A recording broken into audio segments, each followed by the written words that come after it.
Al-halatur rabi'ah. Al-halatu utawi tingkah ar-rabi'atu kang kaping papat iku alla taqwa yento ora kuat sira ala dzalika ing atase mengkono-mengkono kang kasebut fastaghil mangka nungkul lana sira bihajatika kelawan piro-piro hajate sira iktisaban krono nyambut gawe ala nafsika ing atase awak sira au ala iyalika utawa ing atase keluarga sira wa qad salimal muslimun wa qad lan hale teman-teman salima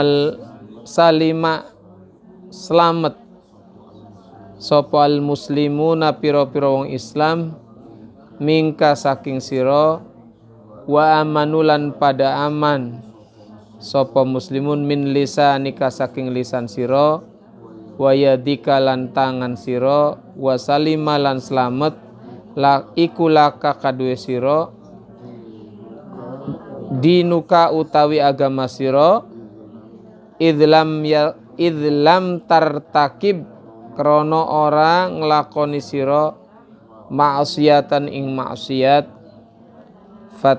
fatanala mongko mekoleh sira bidzalika kelawan mengkono-mengkono kabeh darajatan ing derajate ashabil yamini wong kang anduweni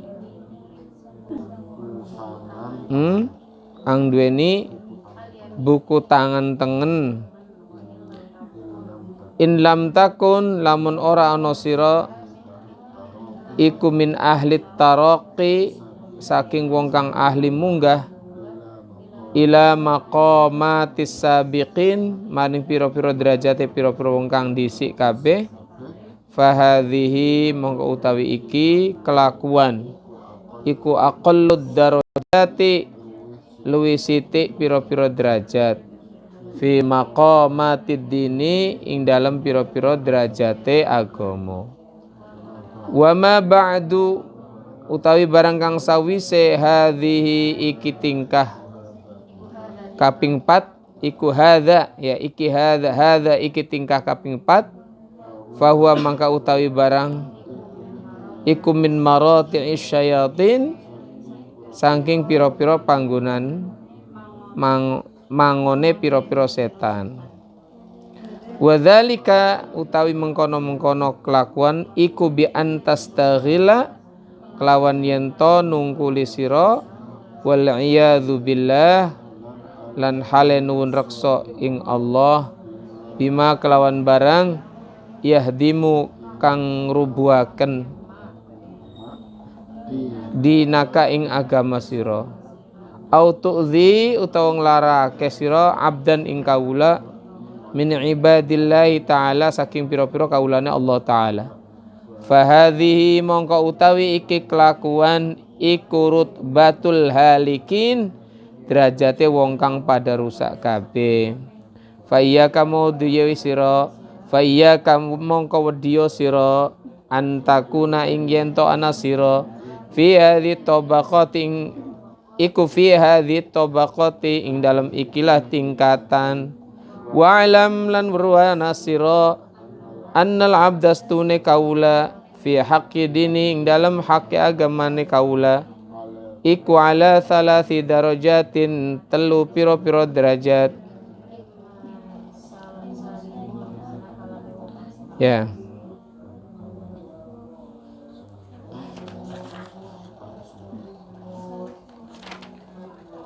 imma salimun wa hul muqtasiru ala ada'il faraidi wa tarikul ma'asi wallahu alam annal abda wa'lam ya wa'lam annal abda fi haqqi dinihi wallahu alam.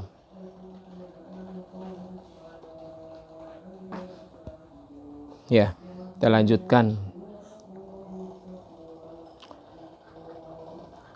Al-halatur rabi'ah, tingkah yang keempat, yaitu alla taqwa ala dzalika fastaghil bihajatika iktisaban ala nafsika wa ala iyalika. Tingkah yang keempat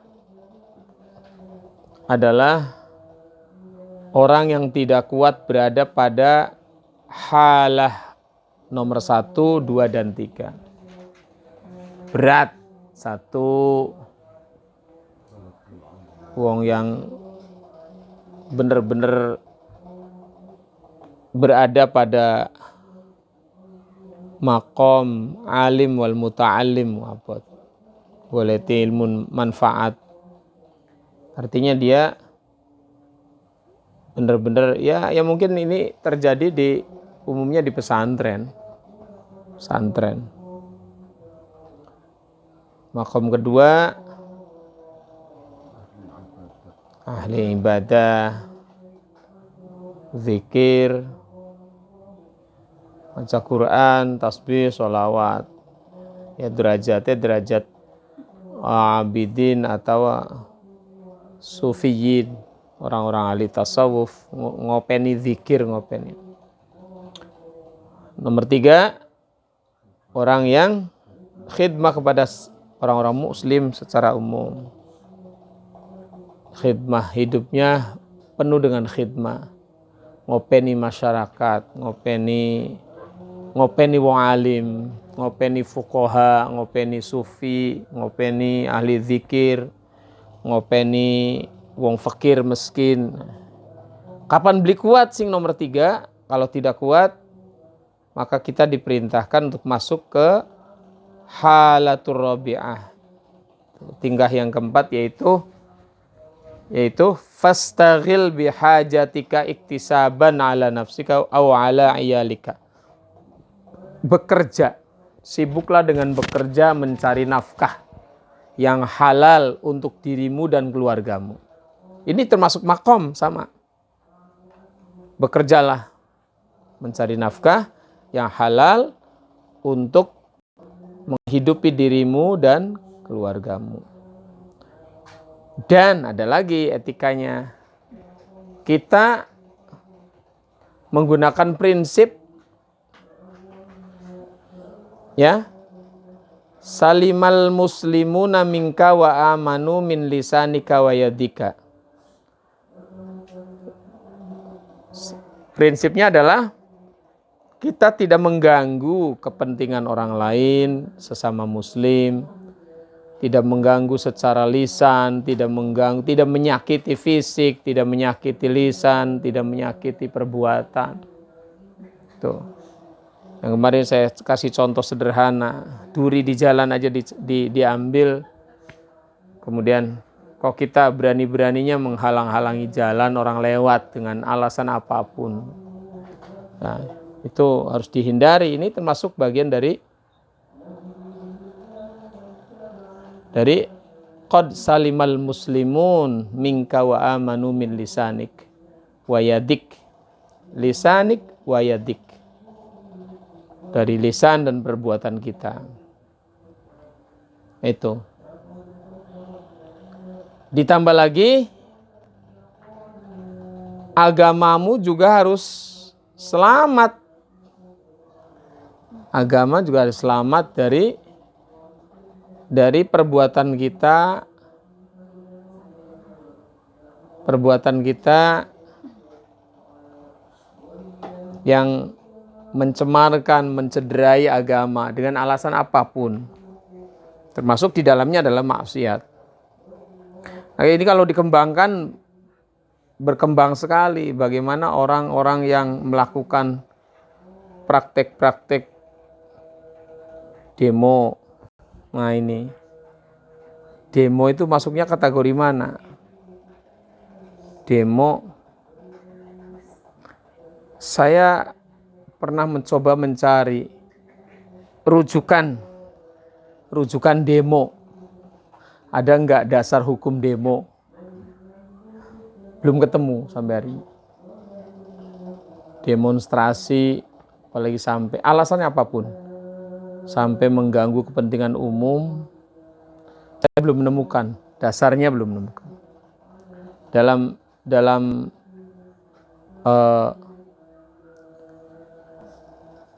tradisi Ahlus Sunnah wal Jamaah, tradisi politik Ahlus Sunnah wal Jamaah, tidak ada sih menentang pemerintahan yang resmi, itu tidak ada. Selagi pemerintah yang resmi itu ngopeni, pemerintah yang resmi itu mau mengurus kepentingan umum. Lalu kalau mereka melakukan kesalahan bagaimana? Kezoliman, kesalahan dan kezoliman. Zolimnya mereka seberapa jauh? Yang pertama kali harus menegur adalah lembaga yudikatif dan legislatif. Nah itu.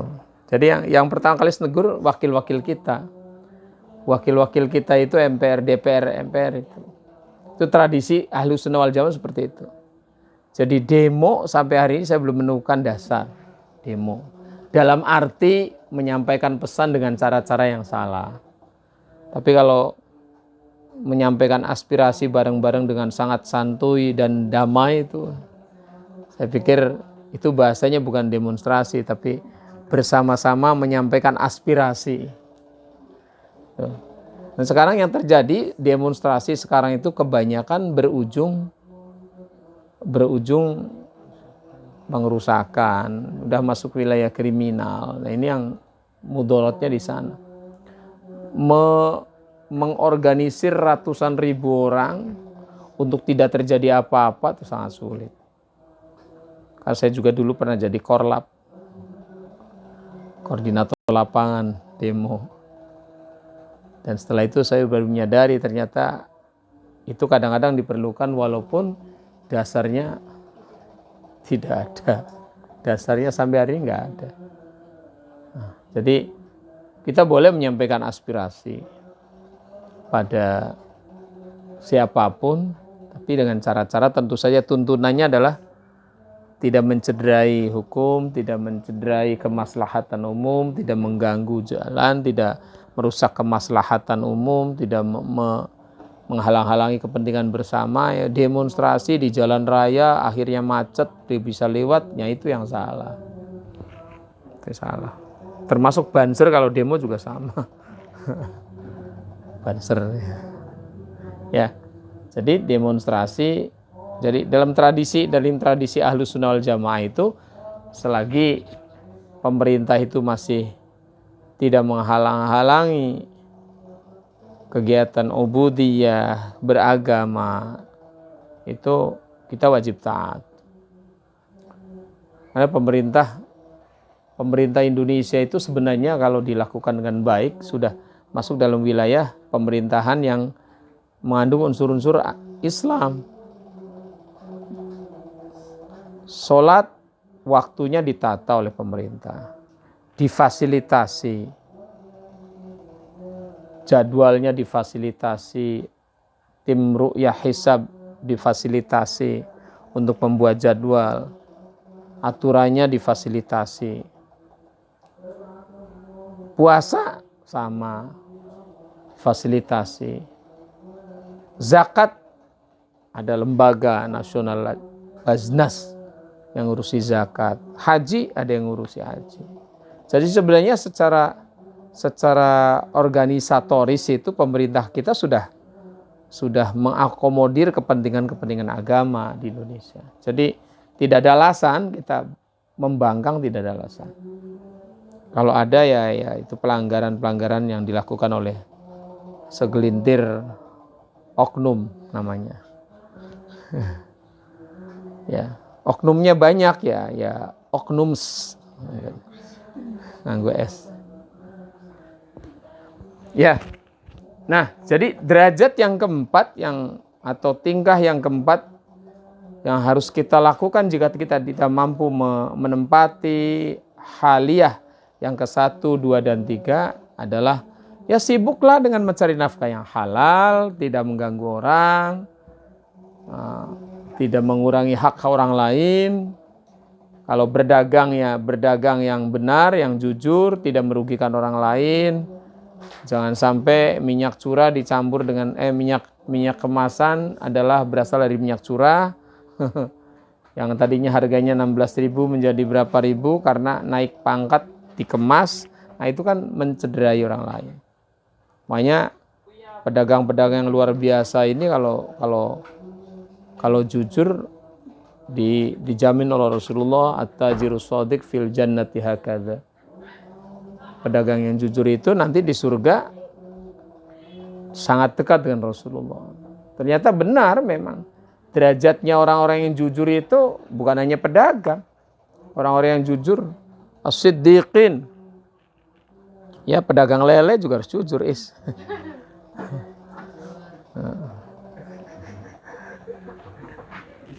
Salam hormat.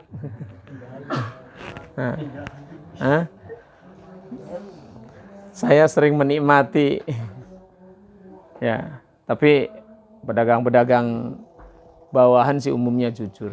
Yang enggak jujur itu pedagang besar biasanya. Ya, ketidakjujuran itu mengatakan stok minyak nggak ada padahal banyak di gudang, nah itu ketidakjujuran. Ya. Akhirnya begitu keluar ganti merek, ganti harga. Ya, yang tadinya mereknya apa? Ganti merek dong, jangan nyebutkan mereknya. Mereknya merek ini aja, merek fantasi. Yang tadinya merek minyak bermerek Sankal, kemudian berganti nama menjadi Kansal. Nah, itu permainan pedagang yang luar biasa. Indonesia memang negara mafia ya, banyak sekali mafia yang bergelantungan. Dan sampai-sampai Menteri Perdagangan aja susah mengatakan saya tidak mampu melawan mafia dagang. Waduh keren kan. Ya.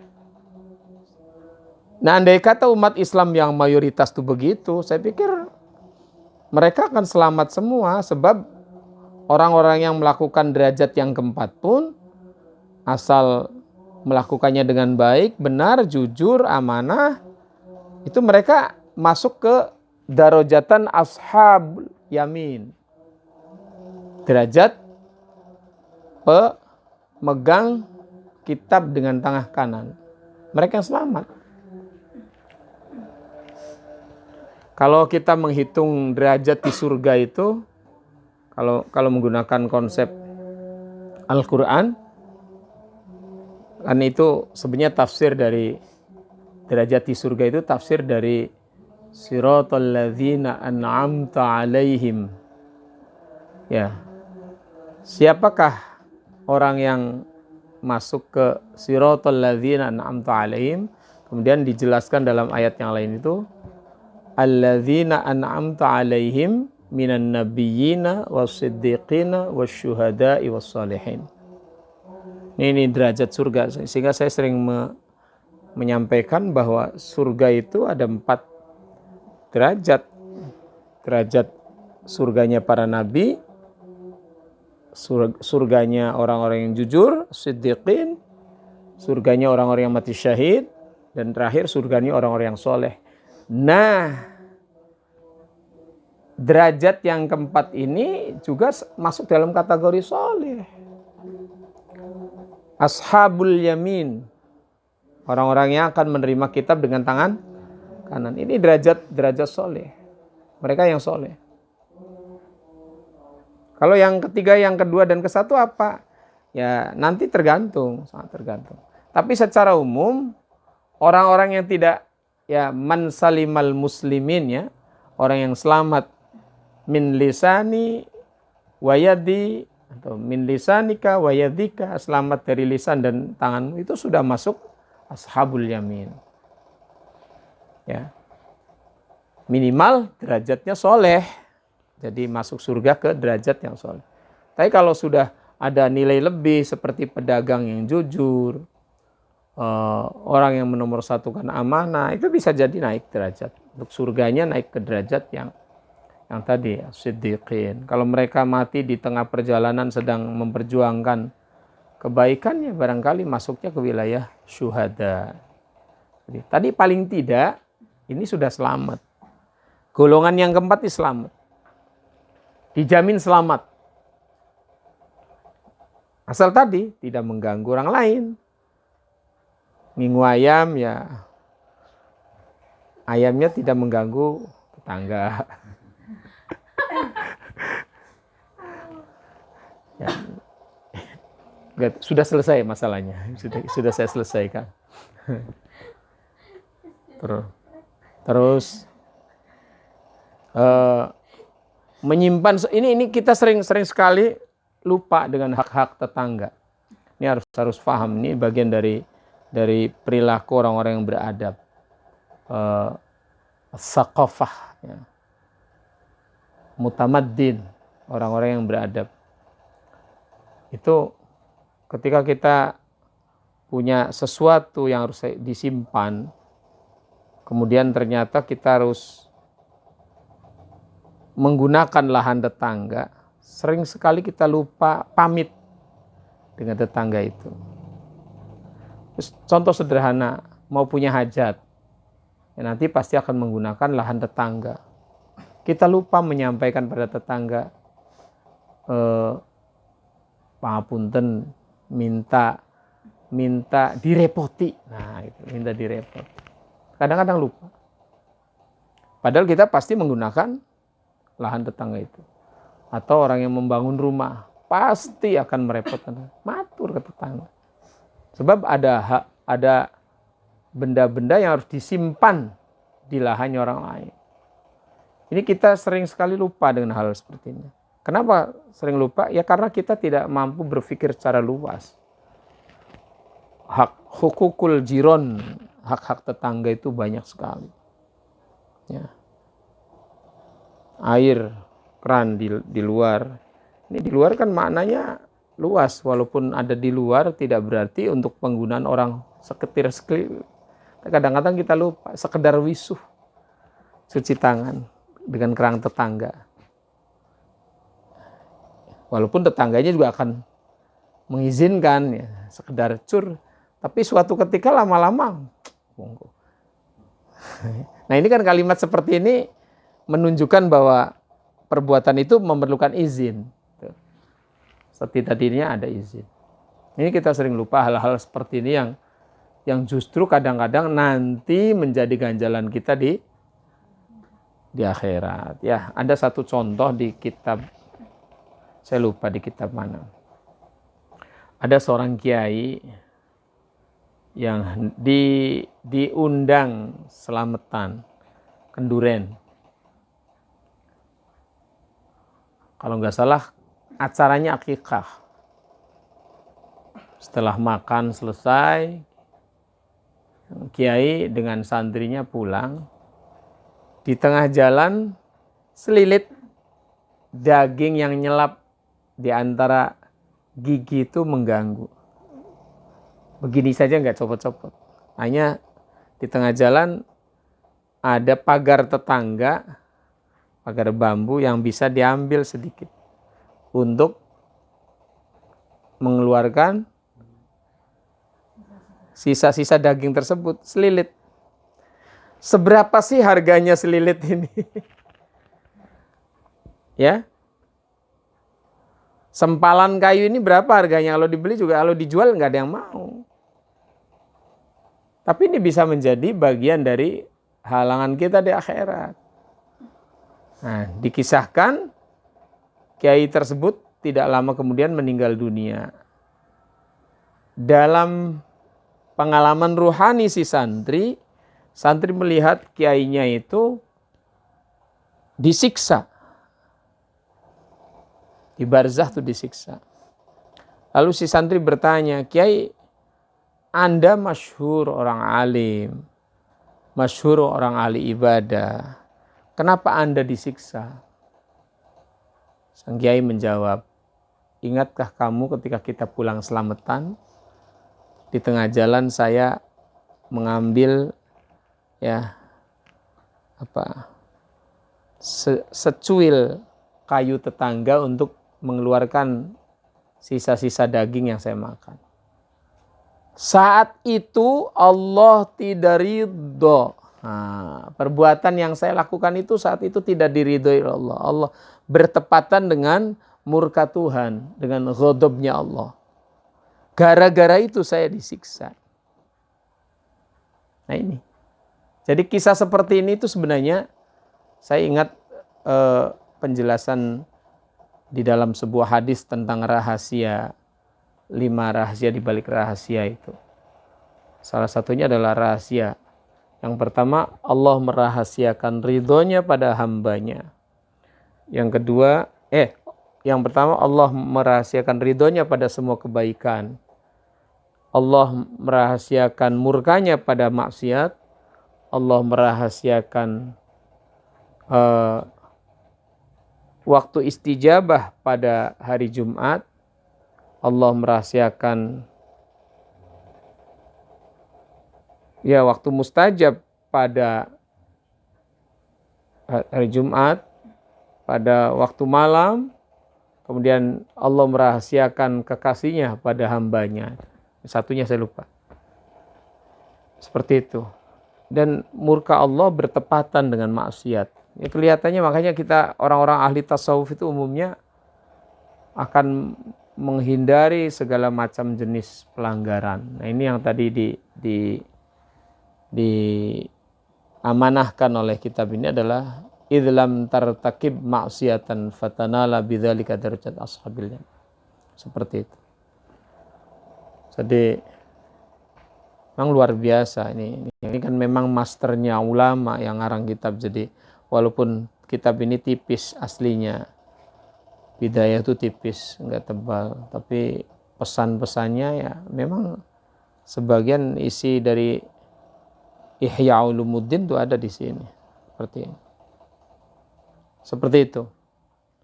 Jadi makomat kita yang berada di jalur ini pun tetap harus bahagia. Ya. Firman ketungkul dengan pekerjaannya di luar negeri nggak ada masalah. Ini bagian dari hal yang keempat, yaitu fastaghil bihajatika iktisaban. Ya, ala nafsika, apalagi au ala iyalika. Iyalnya di sini apa? Orang tuanya lagi, lebih mulia lagi. Dalam rangka memuliakan orang tua, nggak ada masalah. Itu malah bagus. Jos gandos itu. Jos gandos. Ya, asal niatnya benar-benar untuk mencari nafkah yang halal, iktisaban. Ya. Seperti itu. Jadi apapun alasannya kita mencari nafkah, asal berada pada jalur halal, itu sama. Itu masuk ke tingkah yang keempat ini, makom yang keempat. Jangan khawatir. Dan ini dijamin akan menjadi ashabul yamin. Orang-orang penerima kitab di tangan kanan, asal kita selalu lurus jalannya. Itu seperti itu. Ya. Jadi yang harus kita hindari adalah kita menyakiti orang per orang atau tetangga. Makanya di sini kita bermedsos juga jangan sampai menyakiti umat. Ya, jangan jadi hater siapapun. Ya, netizen nggak apa-apa, tapi pangkatnya netizen boy saja ditambah hater-hateran. Ya, buzzer, buzzer bagus nggak ada masalah. Buzzer tapi yang buzzer, sing paling bagus bazar. Bazar minyak murah, nah itu bagus. Minyak murah. Setelah itu sambil ngomong, jangan lupa pilih saya nanti ya. Aduh. Ya.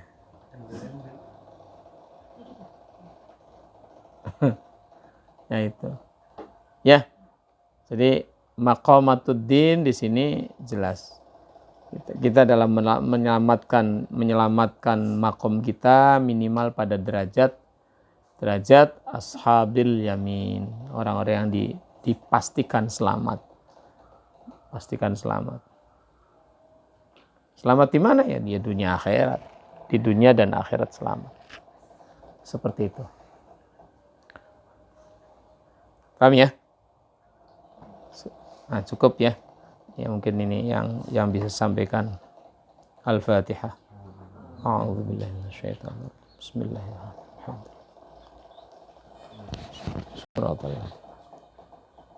Allahumma shalli ala Muhammad. Ya Rabbana lakal hamd.